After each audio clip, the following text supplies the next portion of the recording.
UMNG. Pero yo siempre te veía trabajando. Ah, pues es que estudié a distancia. Es muy cómodo. Manejas tus propios horarios, es más barato y mientras lo hice pude seguir trabajando. Además, la militar también ofrece administración. Estudia a distancia en la Universidad Militar. Inscripciones abiertas. www.umng.edu.co. Realizarse como mujer. A la primera que se lo oí fue a mi mamá. Con todo y que pensaba diferente que mi abuelita, en su época realizarse era ser mamá. Y desde la primera muñeca nos van haciendo la idea. Pero cada generación trae cambios y ahora es nuestro turno. Sabemos que realizarse como mujer va más allá de ser mamá. Lo tenemos más claro. Yo sé que tengo derecho a estudiar lo que quiero, crecer, vivir y ser mamá. Después lo hablamos. Por mí, yo decido. Generación más conscientes. El plan de Manuel era ayudarle a su familia, estudiar en la ciudad para regresar a trabajar como profesional en su pueblo y ayudarle a su gente. Pero el plan le cambió a Manuel. Le fue cogiendo pereza a todo y se olvidó de su familia y de sus sueños. Las drogas pueden cambiar tus planes. Métele mente y decide. Una campaña del Gobierno de Colombia y la Oficina de las Naciones Unidas contra la Droga y el Delito. Todos por un nuevo país. Desde la Universidad Militar Nueva Granada, en Bogotá, Colombia, transmite UMNG Radio. UMNG Radio. Una emisora alternativa, cultural e independiente. Desde la Universidad Militar Nueva Granada, esta es UMNG Radio. Voz Abierta, el podcast de la editorial neogranadina. Publicaciones, resultados de investigación académica, innovación e invitados especiales. Voz Abierta, miércoles 2 p.m. por UMNG Radio.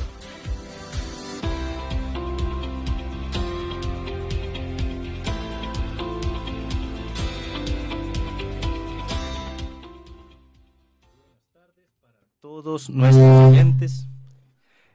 Estamos de nuevo en Voz Abierta, el podcast de la editorial neogranadina, con el apoyo de la UMNG Radio, en un nuevo episodio, hoy un poquito distinto. Al fin vamos a variar el tema un poquitín, pero seguiremos hablando de todos estos temas que nos interesan mucho, de la edición, de la investigación, de la vida universitaria y de todo esto. Hoy nos acompaña el abogado Cristian Quintero, abogado asesor de la Vicerrectoría de Investigaciones. ¿Cómo estás, Cristian?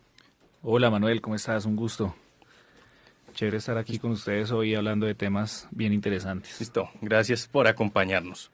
Siempre es chévere tener conversaciones y tranquis de esos temas que uno no sabe, pero a uno le interesan.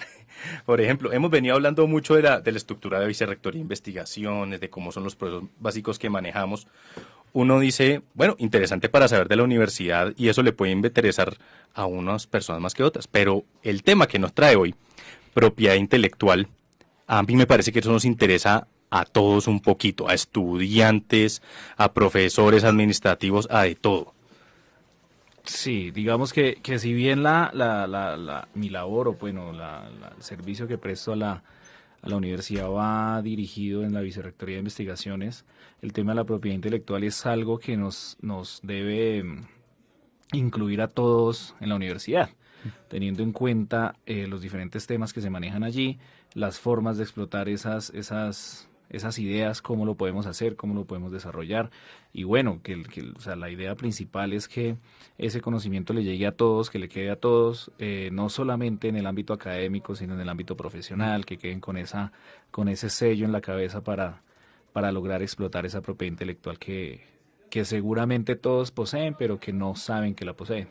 Por supuesto. Es que todos tenemos en algún momento contacto, es decir, está aquel que es autor, por así decirlo, el que produce el que escribe un libro, el que desarrolla una tecnología, el que saca una patente, pero pues también en tanto consumidores de eso, en tanto estudiantes, en tanto docentes, en tanto cualquier persona que quiera hacer un negocio con alguna patente, pues tiene que tener claro cómo son las normativas que rigen eso. Pero bueno, antes de entrar, ya entramos un poquito en materia, pero damos un paso atrás. Cristian, cuéntanos de ti. ¿De dónde vienes? ¿Para dónde vas? ¿Cómo es tu trayectoria? ¿Cómo ha sido tu trayectoria con la propiedad intelectual?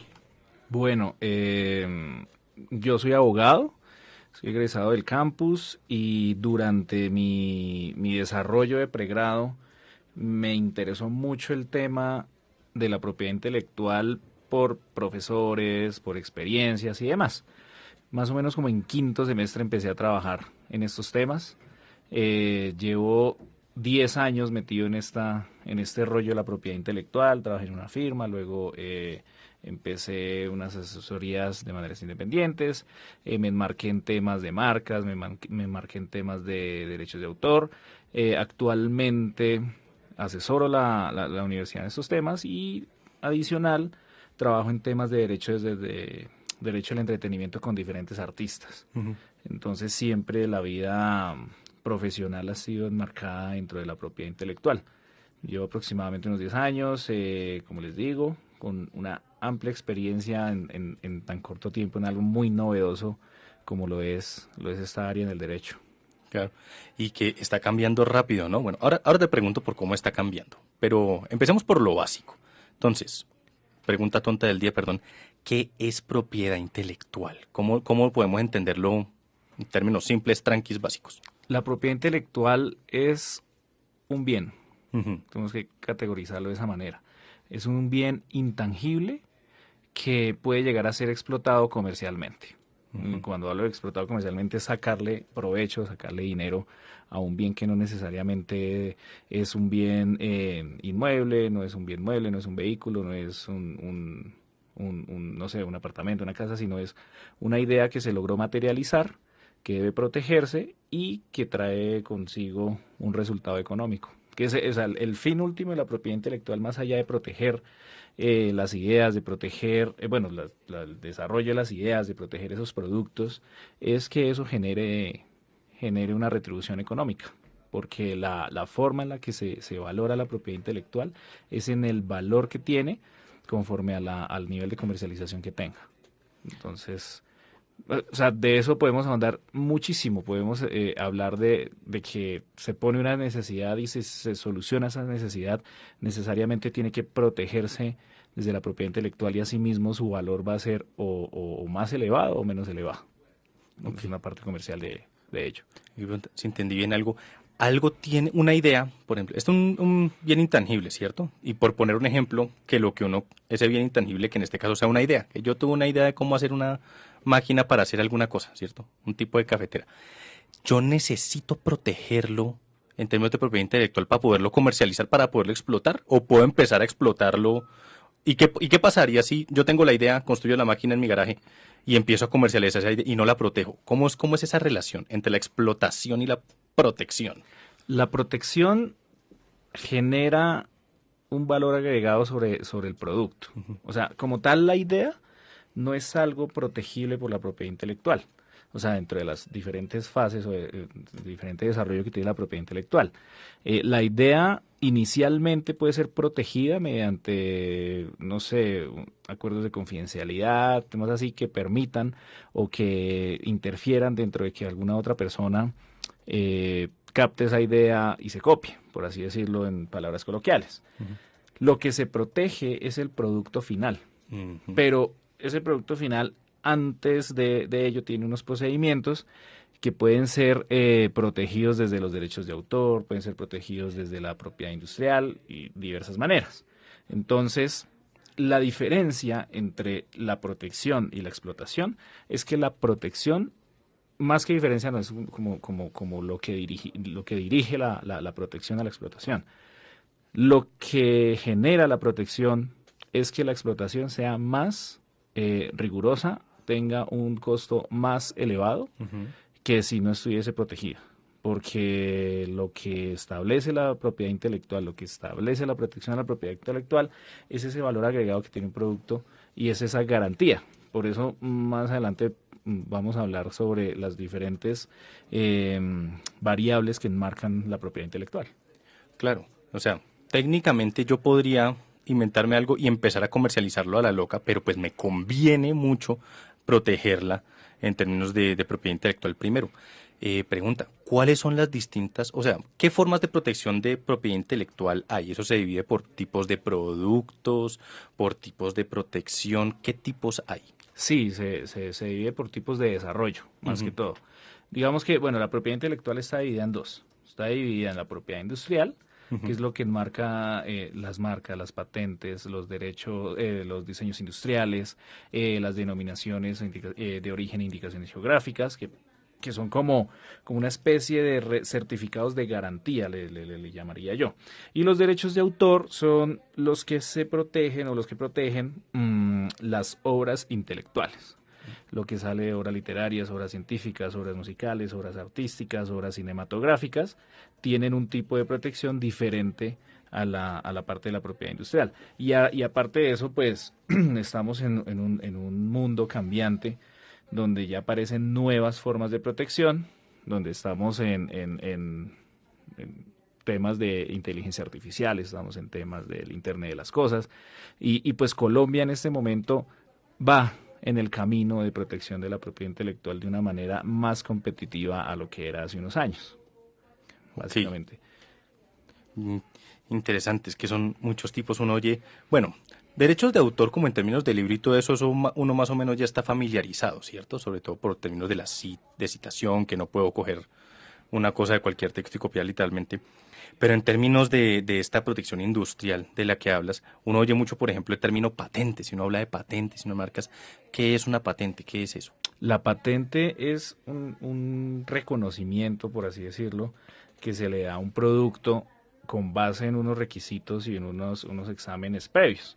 Esos requisitos básicamente establecen que la patente tiene que tener un grado de invención superior, es decir, que la persona que desarrolla una patente tuvo que tener un programa metodológico, no sé, un desarrollo tecnológico muy radical. O sea, no puede ser algo que salió a la suerte, tiene que ser algo que tiene un desarrollo investigativo y que sea de aplicación industrial. Es decir, la patente sí o sí tiene que ser para desarrollar o para beneficiar una necesidad de algo en el mundo. Un medicamento, no sé, una máquina que funciona para, no sé, cortar vasos, no sé, diversas patentes existen.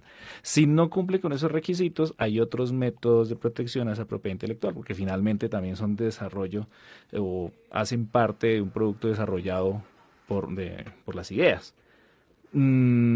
Básicamente, y las patentes marcan dos situaciones, ¿no? Las patentes de invención y las patentes de modelo de utilidad.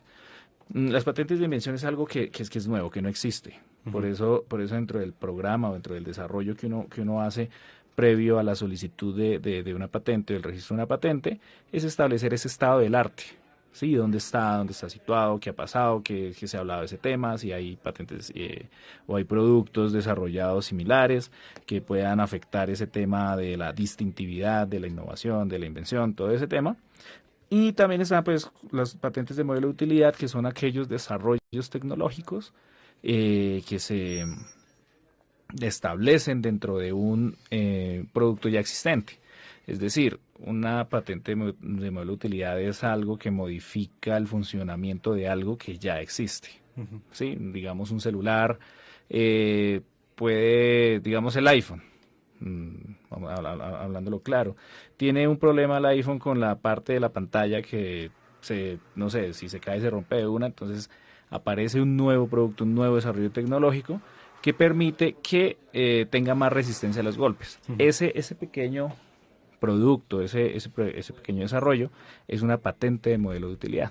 Es algo que se incluye dentro de algo que ya ha sido desarrollado. Claro, o me invento algo nuevo o le hago una mejora a algo que ya existía a partir de allí. Exactamente. Y pregunta, ¿cómo es el proceso para hacer esa solicitud de patente? ¿Eso es con un órgano aquí nacional? ¿Eso lo maneja una legislación internacional? ¿Cómo es el proceso para conseguir una patente? Respecto a las patentes, a nivel mundial el desarrollo normativo es muy igual. Sí, o sea, entre los estados no hay algo así que diferencie mucho sobre la naturaleza del registro o de la solicitud de una patente. En cada país tiene que haber un órgano encargado de eso. Para Colombia es la Superintendencia de Industria y Comercio. Es allí donde uno solicita los registros de las patentes conforme a un procedimiento previo que se debe realizar.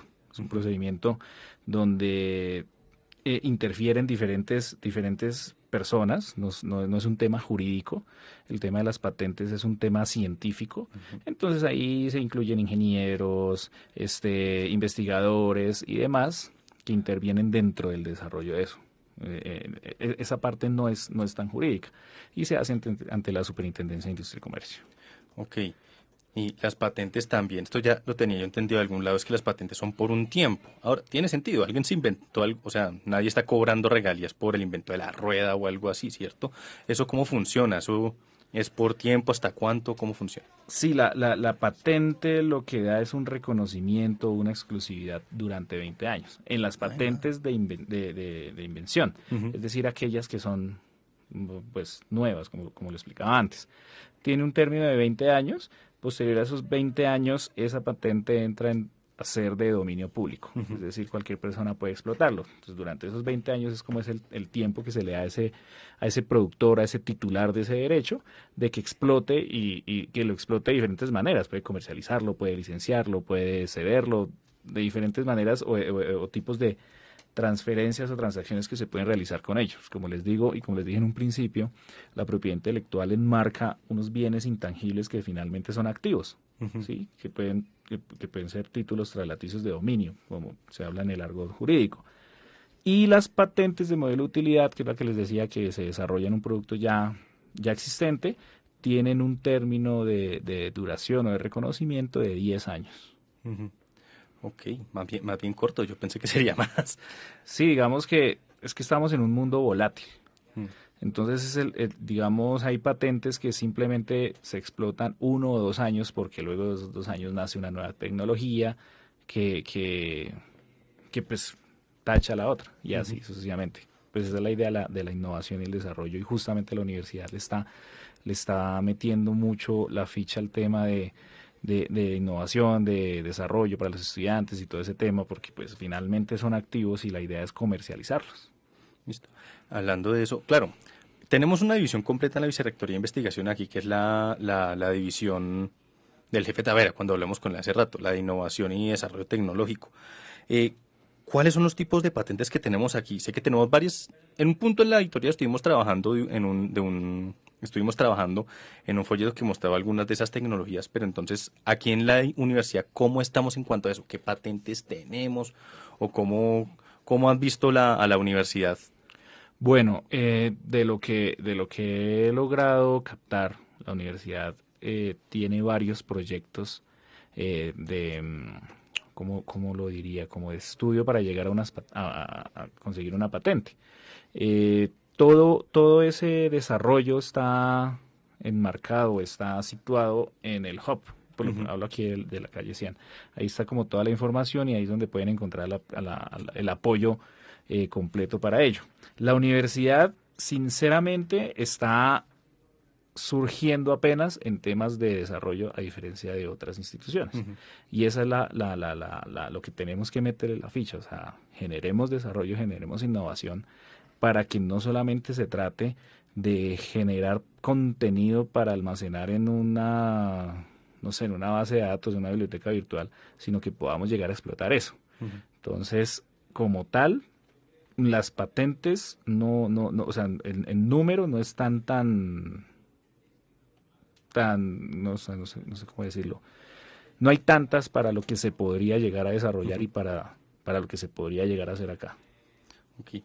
Pero interesante siempre que siempre hay ¿cómo decirlo? Hay un impulso, por lo menos en la universidad, de tratar de potenciar esa parte, de tratar de sacar más desarrollos tecnológicos. Bueno, siempre es un camino y esta es la pregunta que quería hacer hace rato que lo mencionaste ahorita. Como es un mundo muy volátil, ¿cierto? Ese impulso que trata la universidad pues es importante tratar de sacar nuevos desarrollos y nuevas cosas. Pero, y esto es de curiosidad, con la inteligencia artificial, que fue lo que mencionaste ahorita, ¿cómo ves tú ese tema? Porque sobre todo está complicado como por el manejo de textos, para el manejo de información en internet, ¿cierto? Pero uno podría, yo no sé, alguien escribe algo usando un chat GPT o algo así, ¿le puede pedir derechos de autor a eso? O, no sé, el tema de la inteligencia artificial, ¿cómo entra en el tema de los derechos de autor? Porque parece que complica mucho. Sí, el tema, y eso, o sea, la inteligencia artificial entra ahora a ser un agregado más dentro del mercado. Sí, hace unos años nosotros, o bueno, veíamos que hay labores, hay profesiones que a lo largo de 5 años van a desaparecer por la inteligencia artificial, porque la labor puede ser establecida mediante una programación y se puede hacer de esa manera. Y eso está sucediendo actualmente, y a raíz de la pandemia nos hemos dado cuenta que hay muchas cosas que sobran, por así decirlo. Desafortunadamente, la inteligencia artificial, pienso yo y lo digo a título personal, lo que va a lograr en algún momento es que se pierda ese incentivo a los autores, porque Colombia, si bien no tiene ahorita un avance significativo en inteligencia artificial, o sea, nosotros nos basamos en lo que está sucediendo fuera, en el momento en el que llegue, seguramente reemplace muchas cosas. Antier, creo, estaba viendo un TikTok donde un grupo de muchachos hacía una edición de una canción y le preguntaba al otro, ¿cuál voz quiere que salga? Él decía, no, pongamos la de Fate, que es el artista que está ahorita como top en el urbano. Ellos simplemente grabaron una pista con la voz de ellos, mediante la programación, sacaron la canción y sale idénticamente la voz de Fate. Y eso está sucediendo. Si bien la inteligencia artificial va a ayudar a mermar muchos procedimientos, va a ayudar a mejorar mucho esa parte, porque pues el tiempo, además, o sea, para mí el tiempo es un activo. Sí, o sea, el tiempo es algo que todas las personas tienen que valorar, y eso va a ayudar a que se ahorre mucho tiempo. También va a damnificar a muchas personas que viven de eso. Hace poco, por ejemplo, estaba leyendo un artículo de una persona que vive de grabar jingles en el centro de Bogotá. Sí, o sea, cuando están están vendiendo algún tipo de producto, van a donde X señor que lleva X años, que tiene una pequeña grabadora, grababa el jingle, lo entregaba, le pagaban 20.000, 30.000 pesos, y ya la inteligencia artificial va a hacer que esos trabajos desaparezcan. Y así mismo va a suceder en la parte editorial, en la parte musical, en la parte... Va a ser algo bien difícil de llevar, así decirlo. Poco apocalíptico puede parecer, pero uno se imagina un escenario en el que ya no tengo que escribir un informe de esto de tal cosa, le puedo pedir al chat GPT que me lo escriba y yo me dedico a otras cosas. Claro, como les digo, es que el tiempo es un activo. El tiempo es dinero, que dicen. Exacto, y eso va a lograr que muchas cosas se hagan de manera más rápida y efectiva, pero otras labores tradicionales sí van a ir desapareciendo y van a ir perdiendo importancia por el tema de la tendencia global que llaman. Claro, que yo me acuerdo esto es un tema viejo, en 1800, o a principios de 1900, ya cuando la luz eléctrica empezó a funcionar, había un oficio que era el de prender las lámparas en la calle. Sí. Eran lámparas de gas. Y había personas que contrataban para pasarse a las 6 de la tarde por las lámparas de gas para encenderlas. Así es. Pues llegó Tesla con la corriente alterna y pues toda esa gente quedó desempleada. Pero bueno, salieron otras cosas. Entonces, para decir, el mundo está cambiando durísimo y lo difícil es adaptarse, ¿cierto? Sí, no, y eso, yo soy apasionado de los videojuegos, a mí me gusta mucho esa vaina, y hay algo, o sea, hay unos que yo no dejo de jugar, y son los Assassin's Creed, no sé si ustedes conocen. Me encanta Assassin's Creed, dejé de jugarlo después del Black Flag, pero... Uy, no, pero sí, 10 años van. Han salido varios. Y ahí uno identifica muchas cosas de eso y las acopla hoy. Por ejemplo, el tema del Heraldo, cuando eran los que daban las noticias y todo eso, a voz viva en la plaza, luego aparece la imprenta, y mira ahora en lo que estamos. Ya, ¿quién compra un periódico hoy día?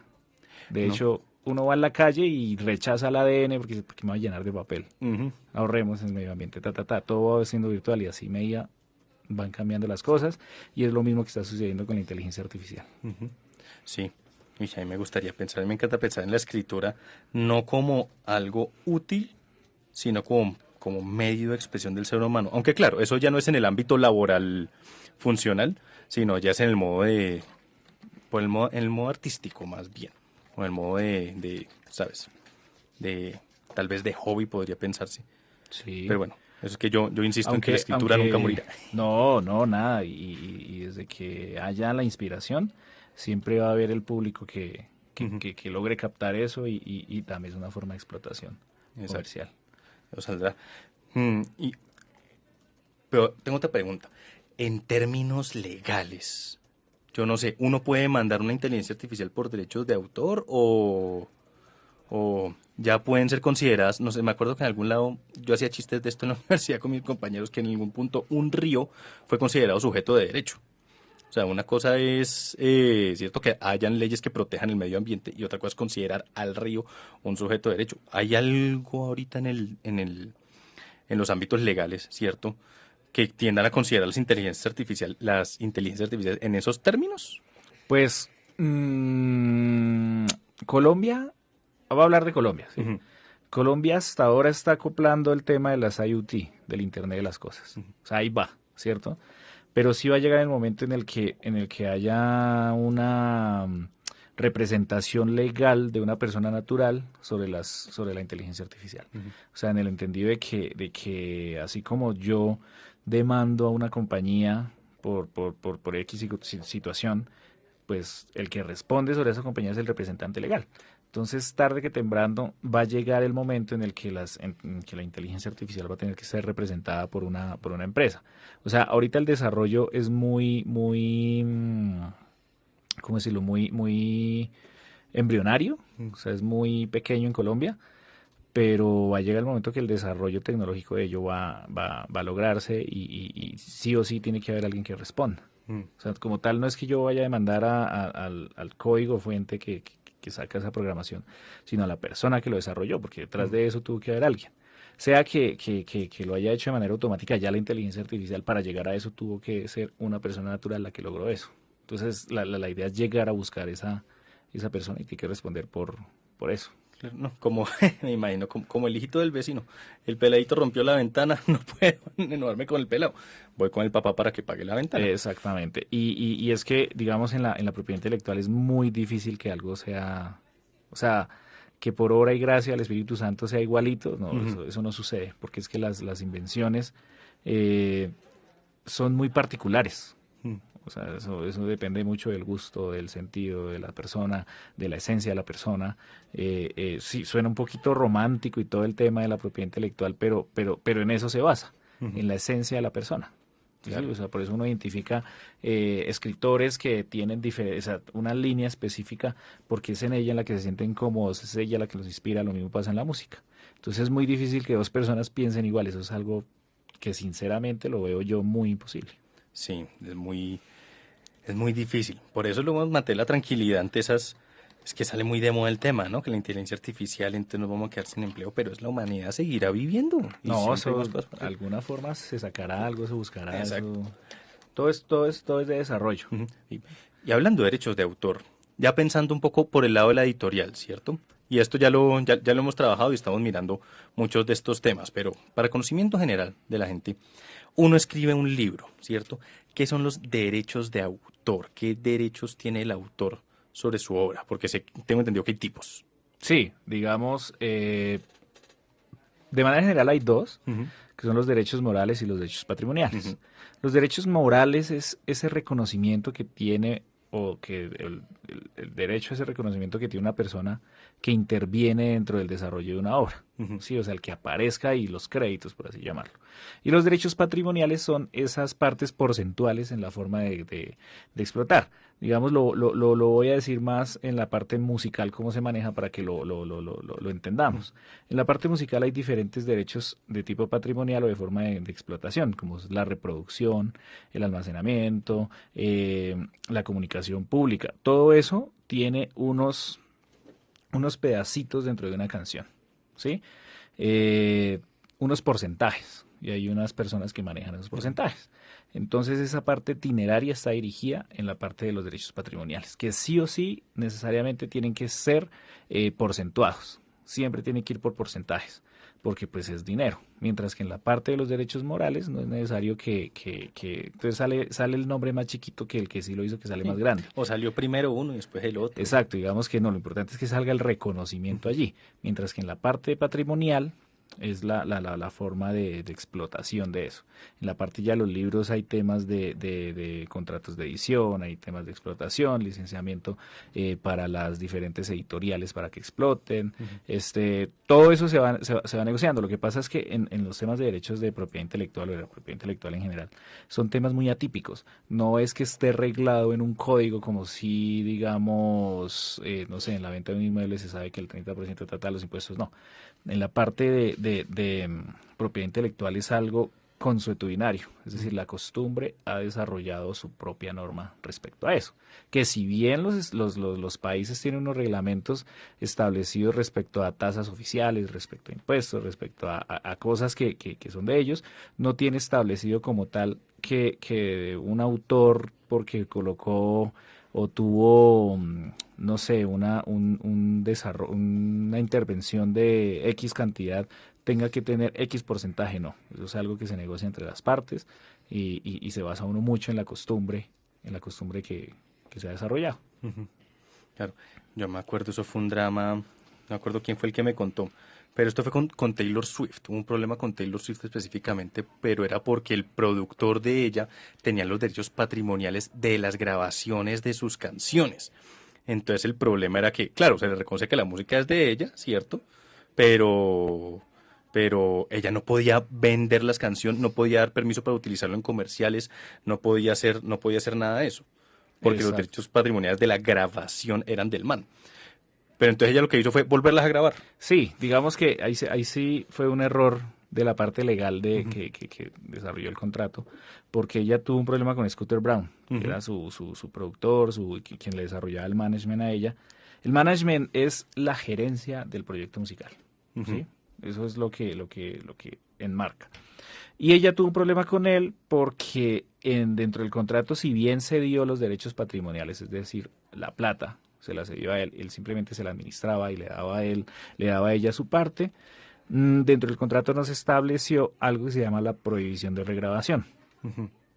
Por tanto, ¿quién es más reconocido? Y eso se estableció dentro del caso. ¿Taylor Swift o Scooter Braun? Taylor Swift toda la vida. Exacto, entonces finalmente si Taylor Swift regraba, la gente va a ir a donde está Taylor Swift, no a donde están los éxitos anteriores. Entonces simplemente ella regrabó sus éxitos y continuó su carrera por un error jurídico que cometió el abogado que desarrolló ese contrato.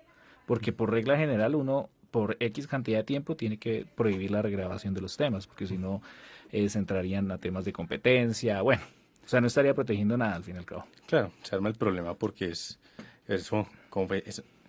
y es esa dicotomía que ocurre entre lo que sería la marca y entre lo que sería el derecho de autor. Porque si bien es lo que sucede con Coca-Cola. O sea, la gente toma Coca-Cola por el sabor o por Coca-Cola. La pregunta es muy buena. O sea, si yo cojo una Pepsi, le quito el logo y le pego Coca-Cola, el 80% de las personas van a creer que están tomando Coca-Cola. Solo ese 20% que son consumidores habituales de Coca-Cola van a reconocer un cambio. De lo contrario, entonces ahí es donde entra uno a verificar ese valor que tendría la marca, que es lo que sucede ahí, el valor que tendría la marca Taylor Swift, que así ella regrabe los temas, la gente igual va a seguirla a ella, no se va a quedar con los temas anteriores. Es como esa situación que ocurre y ocurre a diario en muchas cosas. Claro, por eso es importante. Por eso digo que este es un tema que de verdad nos interesa a todos porque son cosas ya que nos competen. Una cosa es, yo escribí un libro, por lo tanto el libro es mío, pero no, lo que es suyo son las ideas del libro. Y cuando alguien quiera citar algo de esas ideas, lo tienen que citar a usted. Exacto. Pero el libro, depende de cómo se haga ya el contrato de cesión de derechos, la cesión de los derechos patrimoniales, eso ya es otro asunto. Y eso ya se mira con la editorial y eso es lo que manejamos acá. Exacto, y es que ahí en la industria uno tiene que verificar muchas cosas y es que la idea puede ser buenísima, pero si uno no tiene ni el capital humano, ni el capital económico, ni para explotarlo, pues tiene que apoyarse de algo. ¿Y cuál es la forma de lograr ese apoyo? Pues tiene que ceder sí o sí los derechos, tiene que negociar, tiene que licenciar, porque tiene que brindarle una garantía a esa persona de que va a lograr pues obtener algo de resultado sobre ello. Claro, y de temas, no sé, el mundo siempre está cambiando, la legislación también tiene que adaptarse a este tipo de particularidades y todo eso. ¿Ha salido alguna novedad particular en alguna rama del derecho nueva, por lados del entretenimiento, por estos derechos de autor, algo así novedoso que haya salido? Sí, como lo decía, o sea, la propiedad intelectual es algo consuetudinario, de costumbre. Actualmente, y no está de más el tema de la Internet de las cosas, de la inteligencia artificial, ha surgido algo que es el derecho al entretenimiento, que si bien es algo de hace muchos años, porque la palabra entretenimiento lo dice, o sea, el entretenimiento es la industria más grande del mundo. ¿Sí? Desde una misa hasta un concierto es entretenimiento. Sí, o sea, el ejemplo claro es lo que sucedía en Colombia con el padre Chucho, con el padre Linero, que si bien estaban ellos dando su misa, la gente iba por ser ellos. Eso es entretenimiento de fe, bueno, no sé cómo se le quiera llamar. Y a raíz de esa evolución que ha tenido eso, se ha visto necesario o se ha visto abocado en generar esa nueva normatividad o esa nueva forma de desarrollar las cosas para mantener el equilibrio. Y es ahí donde nace el derecho al entretenimiento.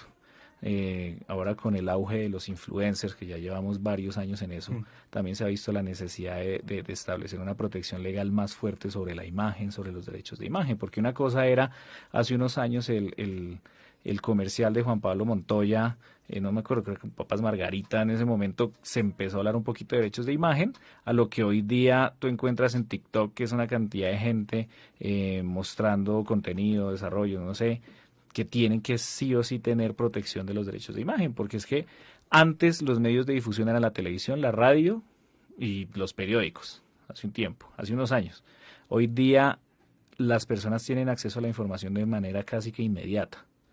Sí, entonces se ha visto abocada la necesidad de generar esa nueva, por así decirlo, rama del derecho, que no, o sea, no es algo tan nuevo, pero en Colombia sí está tomando sus pinos apenas. Claro, es que uno se pone a ver, claro, en la época en la que grabaron Betty la Fea, por decir algo, finales de los 90, para grabar un contenido que uno pudiera mostrar de manera masiva, eso era con equipo, las cámaras Top Talent, un montón de talento humano. Hoy en día cualquier persona con un celular va y graba un comercial, necesitas un celular y una idea. Y de pronto un buen micrófono para que no suene tanto el viento cuando grabes, pero exacto. De resto... Y desde que le guste a la gente, se vuelve viral, genera dinero, y así mismo como genera dinero, genera protección, genera la necesidad de lograr eso. Sí, una última pregunta también, más que por curiosidad, es que es un tema que me parece que es conocido en ciertos ciclos, pero no tanto, es las licencias Creative Commons. Okay. Sí, eso es una herramienta que se usa mucho también para temas de ciencia abierta ahorita con las revistas y todo eso, pero si puedes contarnos un poquito de esas licencias Creative Commons, cómo se manejan, quién tiene acceso.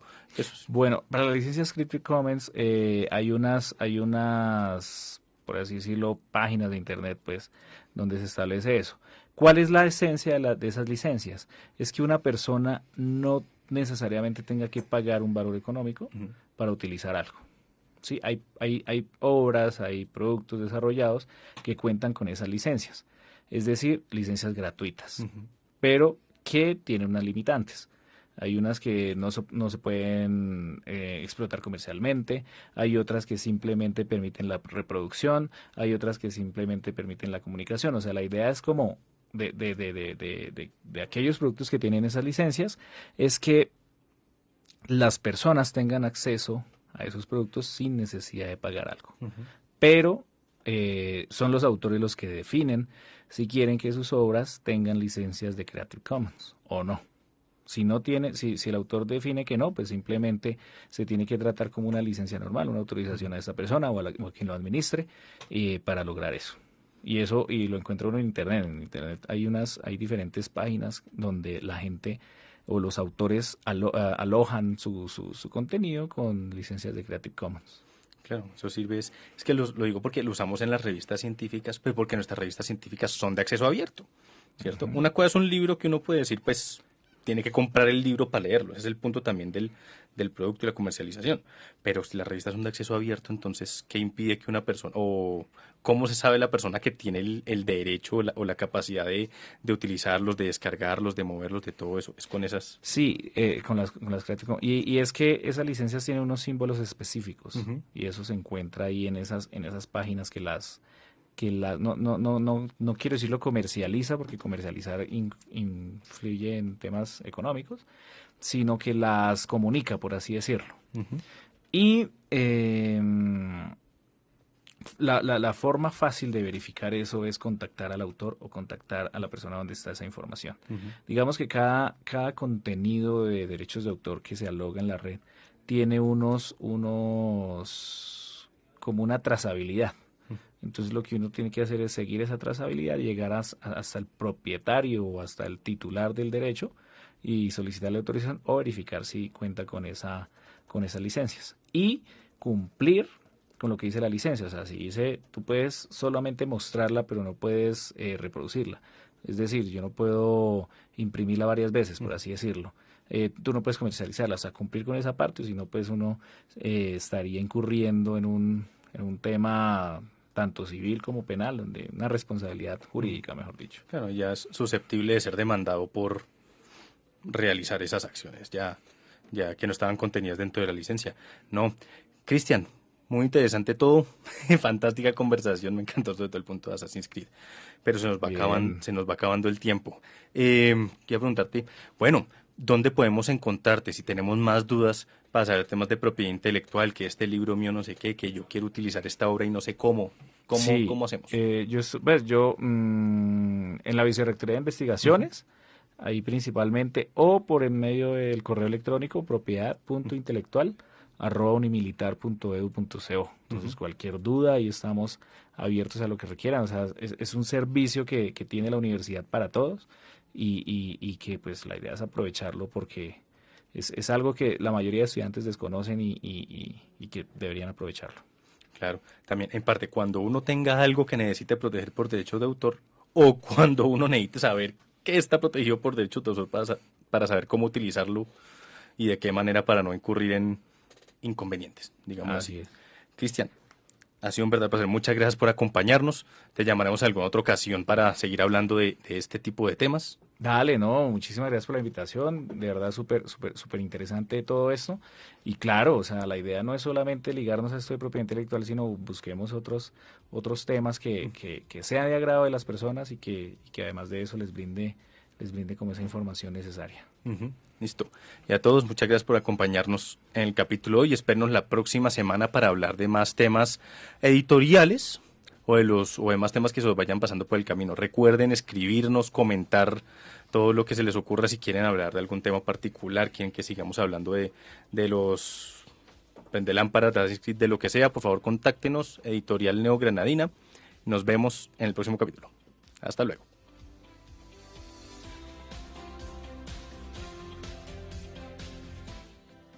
Síguenos en nuestras redes sociales, fanpage, Instagram, LinkedIn y YouTube.